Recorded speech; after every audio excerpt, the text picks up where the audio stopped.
Good morning, everyone. On this beautiful early day, so glad to be gathered here to celebrate the largest public art project in the history of Jacksonville. So this is a momentous day. Yes, we are so excited to be here and to celebrate and to share the tremendous work done by our Art and Public Places Committee, by our art selection panel. There are a lot of people here today who helped make this process known and happen and vibrant and alive, and we just want to start with a warm thank you. So a warm thank you to our APP team, to Councilman Michael Boyland, who's here, who's our official liaison to the Cultural Council of Greater Jacksonville.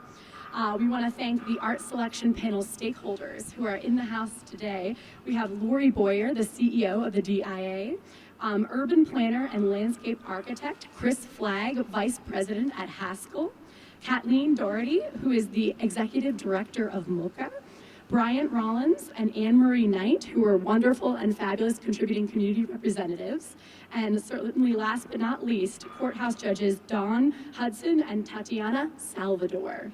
So we had representation from a lot of different stakeholders and community members coming together to make what is today a huge celebration. First, we started with 140 submissions. Huge, approximately 140. The APP committee came to the art selection committee and had a difficult task of reviewing those submissions and narrowed the field down from 32 to 8 to 3 to now 1.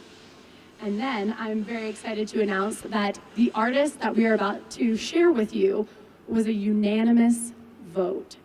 So that being said, the other two nominees were incredible, deeply talented, wonderful, wonderfully representative of Jacksonville, and fantastic to be a part of this process. But this artist stood above with its intentionality, with its gravitas, and with its focus on the community perspective.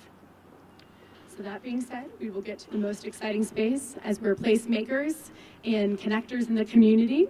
We would like to share with you that this amazing, thoughtful, and heartfelt piece could only be one selected, and here we are today to announce Clifton Garten Studios as the winning selection.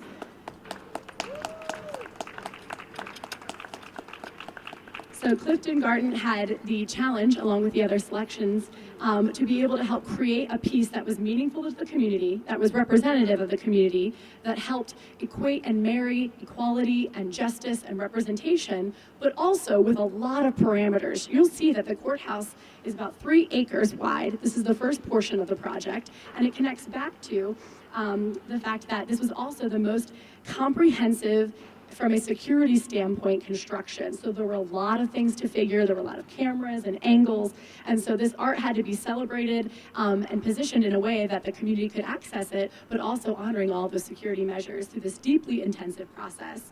So no small feat for Cliff Garten Studios. So we're excited to have this emblazoned piece with the words justice, equality, equity, and freedom to frame the entrance of the courthouse. There will be ribbons that have writing from foundational texts from our democracy, as well as 5 local poets and authors, some in the audience today, engraved on its surface that will be lit up at night, telling our story as a community and as our continued push towards a more connected union. This is an iconic and thoughtful piece that will become a proud symbol of our community and a monument for 4 of our nation's most sacred ideals: justice, equality, equity, and freedom. This has been a long process. Over 10 years ago, I had the opportunity to be the landscape architect for this project. And when I first saw the plan of this project, I saw certainly a fairly substantial piece of architecture. But I also saw a very grand opportunity with this space. The problem with it is that the early concepts had this space bisected by Monroe Street, the extension of Monroe Street. So it was a little bit of a effort to ensure that this space remained supportive of this architectural facility in a way that it could become a reflection and contemplative spatial opportunity. And in order to do that, we had to ensure that it was not bisected or continued to be bifurcated by the extension of Monroe Street. We thought it should be reflective not only of Jacksonville's history, but also of its current social narrative as well. And so all the artists had a tremendous challenge ahead of them. Diana mentioned the constraints with this space. You have such a grand open space, and doggone it, you had so many constraints that were necessary, the security measures necessary. But from my perspective, if you view the world through the eyes of an artist, you will get that wonderful space. Good morning, everyone. My name is Yvette Angelique, and I am a poet. I am on this project team as an poet, writer, editor, and also team facilitator on behalf of Cliff Garten Studio. I was excited to see so many great people on that panel, and such a great and diverse panel.